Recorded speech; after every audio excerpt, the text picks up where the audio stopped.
I'm gonna be round my vegetables. I'm gonna chow down my vegetables. I love you most of all, my favorite vegetable.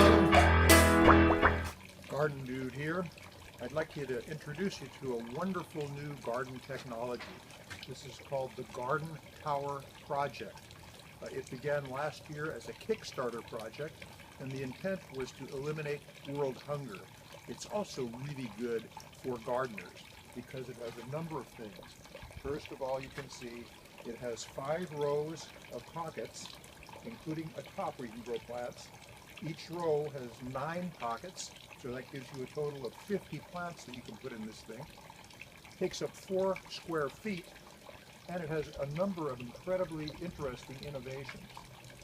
For one thing, you can open up the center section, and this is about a 6-7 inch PVC food grade pipe with holes in it.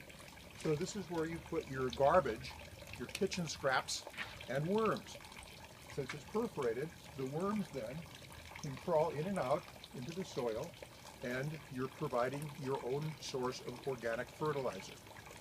When you get this, the first thing you do, of course, is set it up, put the legs on it. In my case, I had one of the original legs removed and extended one put on so I could lay it here, I could set it here on the bench where it gets the most sun.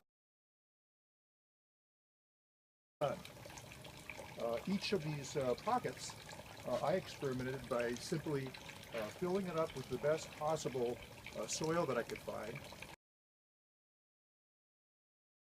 soaking it for a few days to make sure the water got evenly distributed throughout it. By the way, the water does drip down into a catchment container so that you're not losing any of the nutrients. The nutrients all come down through the soil, capture them, you put them back in there. They recommend that you put seedlings in this to make sure that it all grows. I'm experimenting just putting seeds in.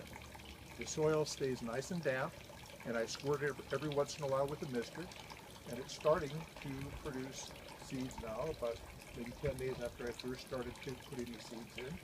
So we'll see how that goes. That's one of the experiments. So a marvelous new technology. You think about how much labor this saves. No gopher problem, no weeding problem.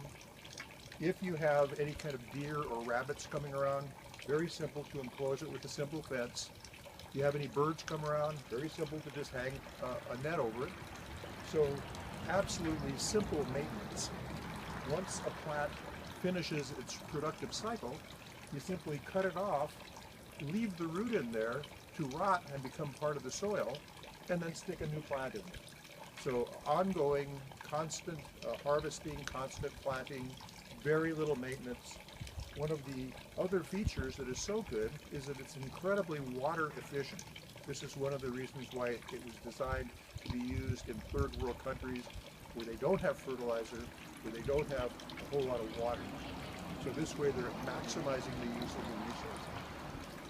By the way, when you first get it, be sure that you do not put any kind of synthetic fertilizer in it, because that will not allow the rich compost and all of the different microorganism communities to develop. See the Garden Dude video on compost tea, and you can see how you can actually make your compost into a community of organisms that will make it healthy, make it detoxify things, and also provide all the nutrients that the plants need. So, Garden Tower Project, go to their website, gardentowerproject.com. I'm very excited about this, and I will continue to video how the plants thrive in this thing, and I'm going to track how much productivity it makes also. I'd like to show you a couple of tricks that I've already learned as I'm developing this thing. For one thing, I wanted to be able to identify what plant was in each pocket, because I forget that kind of stuff.